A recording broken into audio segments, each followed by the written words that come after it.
बाबा सिद्दीकी की हत्या के मामले में नॉन स्टॉप कवरेज आप आज तक पर देख रहे हैं। इस बीच आइए आपको सीधे लिए चलते हैं कूपर हॉस्पिटल, जहां पर बाबा सिद्दीकी का पोस्टमार्टम हो रहा है।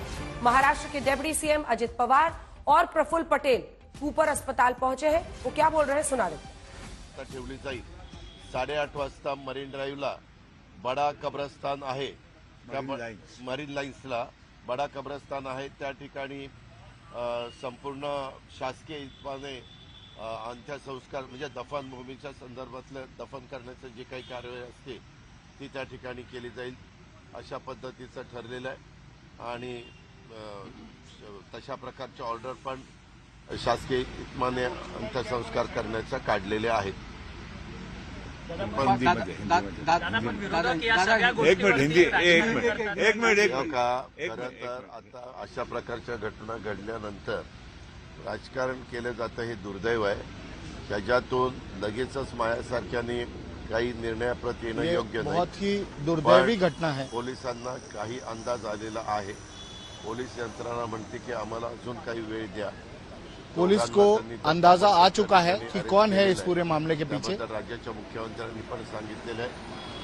2 लोगों को अरेस्ट तुरंत कर लिया गया है। सगळ्या तपास करायला सूचना दिलेल्या आहेत आणि मी पण माझ्या परीने तशा प्रकारच्या सूचना बहुत बारीकी से इसकी जांच की जा रही है पूरे मामले की। करण्याच्या ठिकाणी जरूर आपण राजकारण करू, परंतु आपल्यातलाच एक सहकारी आपण अतिशय म्हणजे त्याचं वय देखील कमी होतं, म्हणजे जाण्यासारखं वय पण नव्हतं आणि एकंदरीतच तो इतका सगळ्यांच्यात मिळून मिसळून असायचा। ये कोई उम्र नहीं थी उनके जाने की। चांगलं होतं, समाजाला तो एक आपलंसं करण्याचं काम करायचा आणि बहुत ही अच्छे स्वभाव के आदमी थे। आठवत असेल त्यांच्या स्वतःच्या त्यांनी इफ्तार पार्टी काम करने वाले निष्ठावान आदमी थे सगळ्या आणि त्याच्या सगळ्या क्षेत्रातले सिने इंडस्ट्री असेल, तुमची इंडस्ट्री असेल और हर क्षेत्र में उनके दोस्त थे। सगळ्या क्षेत्रामध्ये त्याचं अतिशय चांगले संबंध होते, मित्रत्वाचे इंडस्ट्री हो, उद्योग हो, हर क्षेत्र में उनके दोस्त अजूनही विश्वासच बसत नाही। सबसे उनके अच्छे संबंध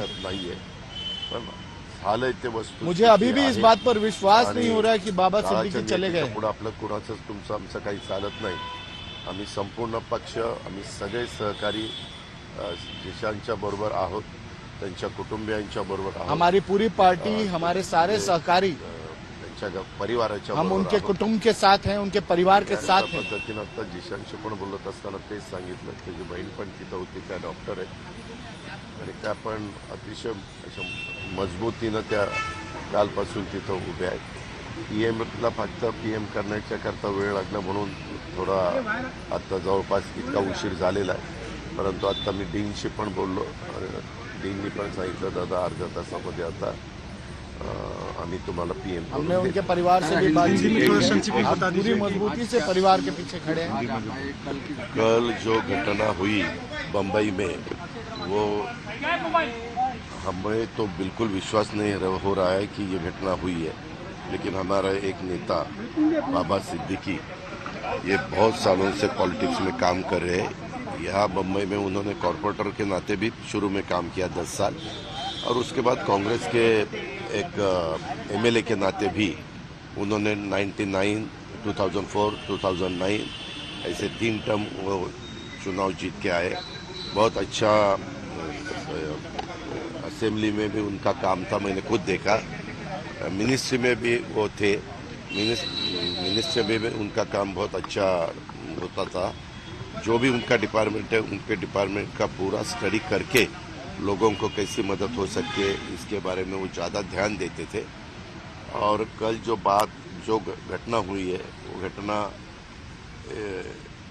आज तक हमें विश्वास नहीं हो रहा है कि ऐसा कुछ हुआ है, लेकिन पुलिस डिपार्टमेंट ने तुरंत उसके बारे में जानकारी शुरू की है। 2 लोगों को उनके हाथ में लगे हैं, 2 लोग, और भी कुछ लोग हैं। उनको ढूंढने के लिए, उनको लाने के लिए 5 टीम पुलिस डिपार्टमेंट ने लगवाई है और अलग अलग स्टेट में उनको भेजा है। सीएम साहब भी इसके ऊपर उनका ध्यान दे रहे हैं, खुद होम मिनिस्टर भी दे रहे हैं और मेरा भी है, हमारे बाकी साथियों का भी है।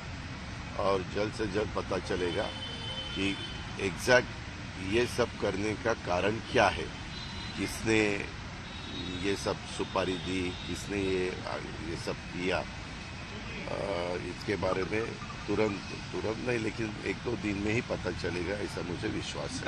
और आज 8:30 बजे बड़ा कब्रिस्तान मरीन लाइन्स में जो है वहाँ उनको दफनाया जाएगा, सरकारी इत्मीनान दफनाया जाएगा राजकीय सम्मान से। और उसके बारे में भी गवर्नमेंट ऑफ महाराष्ट्र ने ऑर्डर्स निकाले हैं। और अभी थोड़ी देर के बाद पोस्टमार्टम होने के बाद उनको उनके घर में लेके जाने वाले हैं। और वहाँ कुछ टाइम रखने के बाद उनकी जो कॉन्स्टिट्यूंसी है वहाँ लोगों को दर्शन के लिए रखने वाले हैं।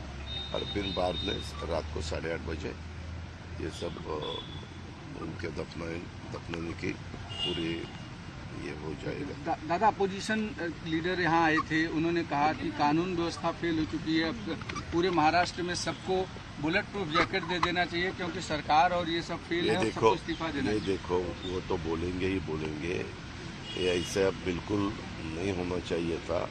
अभी अपोजिशन वालों क्या बोलेंगे, वही बोलेंगे, लेकिन हमारा काम है कानून ठीक रखना, कानून व्यवस्था ठीक न रखना। और उसके बारे में और भी जो भी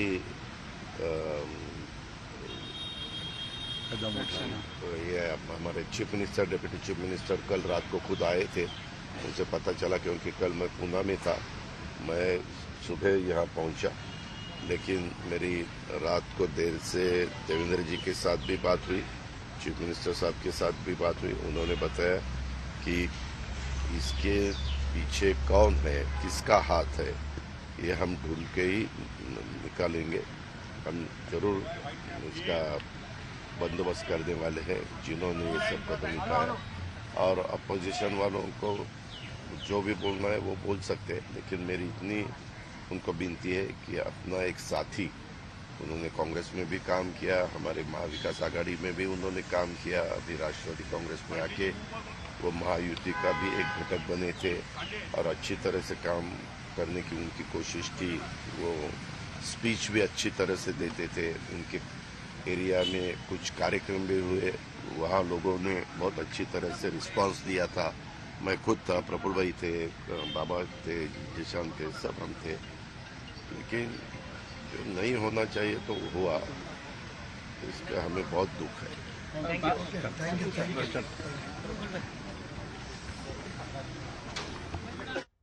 तो आप उप मुख्यमंत्री महाराष्ट्र सुन रहे थे। इस वक्त अजित पवार का ये कहना है कि 5 टीमें पुलिस की लगी हुई हैं और उनकी सरकार की प्राथमिकता है कानून व्यवस्था को बनाकर रखना। उन्होंने पूरी जानकारी दी कि किस तरह से सुपुर्द-ए-खाक उन्हें किया जाएगा।